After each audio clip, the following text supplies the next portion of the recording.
আসসালামু আলাইকুম। আপনারা সবাই কেমন আছেন? আশা করি সবাই ভালো আছেন। এই দেখেন মতিঝিল আরামবাগ এলাকার ভিতরে রিক্সা গাড়ি সব ডুবে গেছে, দেখতেই পারতেছেন আপনারা। এই দেখেন গাড়ি ঘোড়া যা আছে সব কিছু তলায় গেছে। আমাদের বাংলাদেশ আর আগের মতো নাই, এখন মিনি কক্সবাজার হয়ে গেছে। যারা যারা মিনি কক্সে আসতে চান শীঘ্রই তাড়াতাড়ি চলে আসেন এই যে আরামবাগ মতিঝিল এরিয়ার মধ্যে। হ্যাঁ আসি ভাইয়া, দেন কেউ গাড়ি ঘোড়া কিছু খুঁজে পাইতেছে না।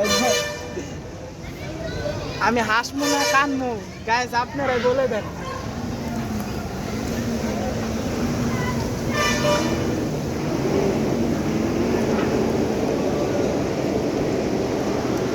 কানারে কানারে আইস না।